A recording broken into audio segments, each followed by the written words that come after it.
Hello students, today we are going to talk about LC parallel circuit and which is also known as tank circuit in case of resonance.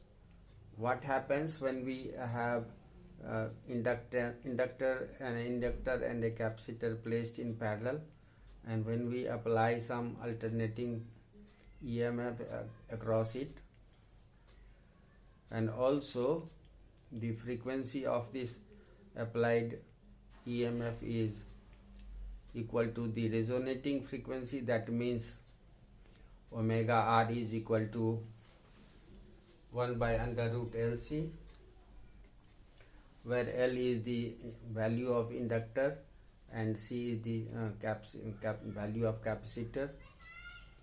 In that case, what happens? The energy consumed from the outer source becomes zero once it gets some energy from it, because when the current flows through this LC tank circuit, what happens that the electricity is charging the capacitor, and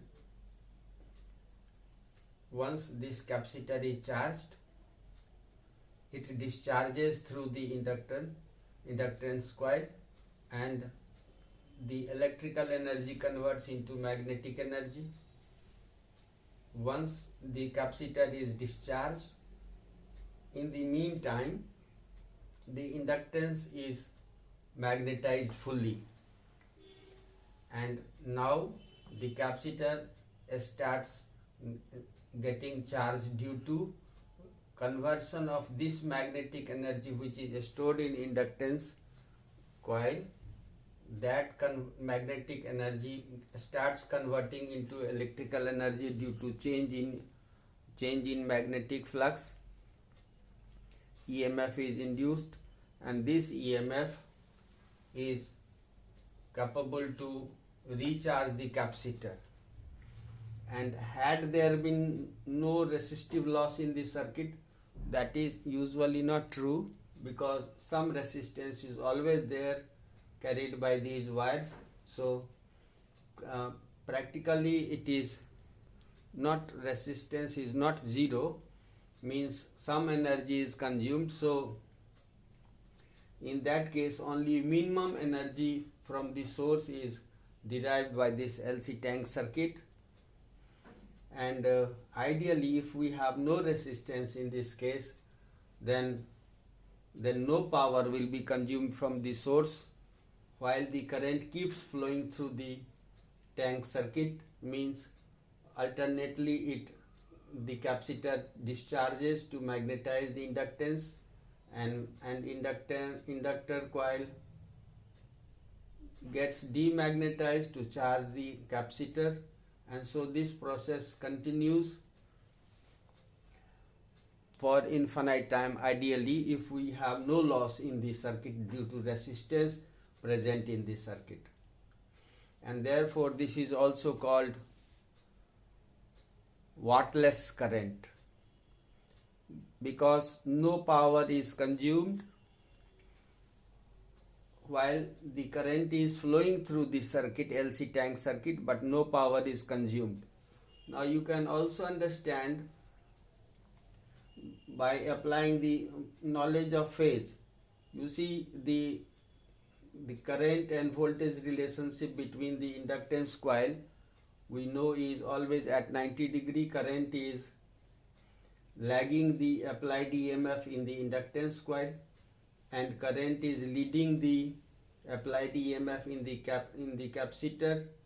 So that means these two are having opposite phases. Currents flowing through inductance and current flowing through the capacitor are having opposite phase, and therefore the net loss, net potential drop, the net energy consumed becomes zero, and therefore we call it wattless current. But and in this case, when the resonance is happening, means when omega the frequency is omega r is equal to 1 by under root L by C. In that case the current flowing through the circuit is minimum, because for the case of resonance we will see very shortly how it becomes minimum. So now let us start. I have given you the broad view about it. What is LC resonance case, what is LC tank circuit. Now we start. We can take two LNC placed in parallel and we apply some EMF E is equal to E0 sin omega t across this LC parallel circuit.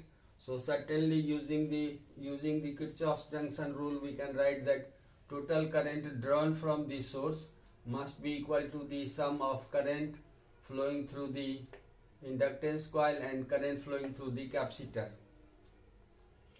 and therefore we can write current is equal to potential drop divided by reactance. So potential drop across inductance we say VL divided by reactance of inductance, that is XL, plus potential drop across capacitor VC divided by reactance of capacitor XC. And when we apply the phase relationship, we have E0 sin omega t minus pi by 2 divided by omega L. This is the omega L is the value for XL.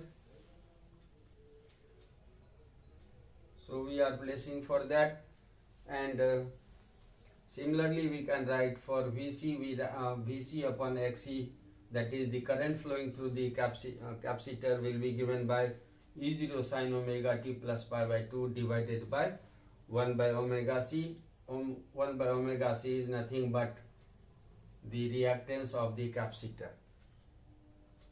Now here you see the current flowing through the inductance lags applied EMF by 90 degree. Therefore we write omega t minus pi by 2, and in case of capacitor, current leads the applied EMF by pi by 2, so we write omega t plus pi by 2. Now we can write convert sin omega t minus pi by 2 in cos, so we get minus cos omega t. For sin omega t minus pi by 2 we can write minus cos omega t, and for sin omega t plus pi by 2 we can write cos omega t.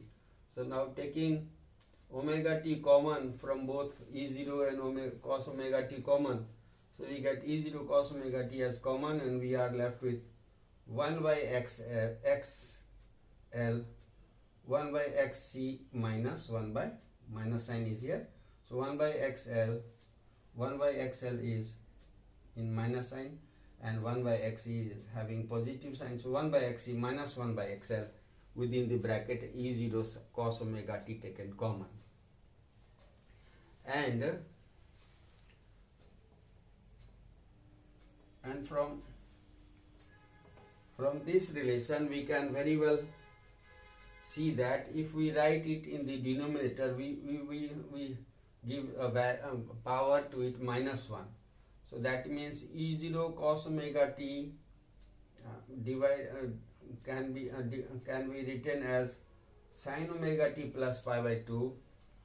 So E0 sin omega t plus pi by 2. For cos omega t we have written sin omega t plus pi by 2, and this factor when written in the denominator must be given power minus 1, so it is written in the denominator. Why we have written it in the denominator? We are having the expression, general expression for current V is equal to IR, so I is equal to V upon R. That means parallel current for LC tank circuit, LC parallel circuit, we have potential divided by impedance. So that means this must represent the impedance. This must represent the impedance. Therefore, the impedance of LC parallel circuit is equal to 1 by XC minus 1 by XL power minus 1. When we simplify it, we get we put the value of XL, we put the value of XC, and we get on solving it, we get this expression. So now for the case of resonance, what you see, we take XC is equal to XL, and therefore 1 by XC is equal to 1 by XL. As XC is equal to XL, therefore 1 by XC is equal to 1 by XL, and that means these two terms are equal. 1 by XC is equal to 1 by XL, that means 1 by XC minus 1 by XL becomes 0, and that to the power minus 1, that is infinity. And when the impedance becomes infinity, the current must become 0. And so we have parallel circuit for ideal case. Now you are in a position to understand that how current in the circuit becomes 0 when it is a case of resonance. But for any realistic circuit, we don't have resistance equal to 0. So this current is never 0, but it is very, very small, especially in the case of resonance. So for the case of resonance, we have very low current in the circuit, and therefore we call this circuit LC parallel circuit. We call this also as a rejector circuit. Why? Because it rejects the current. It doesn't allow the current to flow through the circuit when it is in the state of resonance. So that's all for today. Thank you and have a nice day.